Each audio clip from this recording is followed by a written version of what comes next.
qu'est-ce que le processus de Kimberley? Le système de certification du processus de Kimberley, ce qu'on appelle le PK, est un ensemble de règles sur comment les diamants bruts doivent être exploités et commercialisés. Le PK fait des vérifications sur le terrain dans chaque pays et si un pays n'applique pas les règles, alors ce pays peut être averti et même suspendu. Et si un pays est suspendu du PK, ces pierres sont interdites sur le marché international. On parle souvent du PK comme une chaîne qui commence par le bas, c'est-à-dire les points d'extraction des pierres et continue en haut jusqu'à ce que ces pierres deviennent des bijoux et sont vendues. Pour pouvoir bien marcher, il faut que toute la chaîne fonctionne bien, que toutes les personnes concernées appliquent les règles. Si la chaîne est cassée quelque part, l'ensemble du système ne fonctionne plus. C'est-à-dire si les acheteurs ne suivent pas les règles, même si les ouvriers suivent les règles, la chaîne est cassée. C'est pour cela que tout le monde doit suivre le PK. Voyons ensemble quelques règles du PK. Déjà, il faut savoir qu'il y a 5 types de règles. D'abord, chaque pays produit un certificat du PK qui certifie que les diamants proviennent de son territoire et qu'ils n'ont pas été utilisés pour financer des rébellions. Ces certificats sont la preuve que l'État a contrôlé les pierres et sans le certificat PK, les pays importateurs peuvent confisquer les colis de diamants et sanctionner l'importateur. Deuxièmement, les pays importateurs et exportateurs doivent appliquer certaines règles quand les pierres traversent leurs frontières. Il y a des procédures spécifiques à suivre sur les documents et les démarches pour importer et exporter.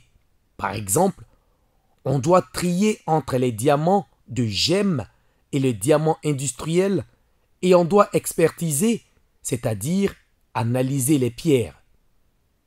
Troisièmement, le PK contient des règles sur les contrôles internes, c'est-à-dire les règles à l'intérieur des pays producteurs. Il y a des règles sur les autorisations, l'identification des travailleurs et acheteurs, les documents à produire pendant la vente et des sanctions à appliquer. Quatrièmement, le PK exige de ces pays à collecter et à analyser des données statistiques. L'État doit étudier tous les cahiers et les documents et puis déclarer au niveau international sa production et ses exportations.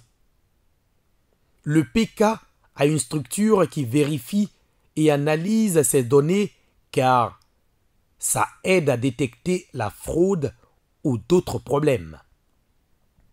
Et enfin, le PK exige que les pays membres coopèrent entre eux et s'entraident pour améliorer leur contrôle et leur système. En effet, le PK se réunit 2 fois par an pour ce travail. Le PK fixe aussi certaines normes et bonnes pratiques sur l'environnement, le développement, la coordination, etc.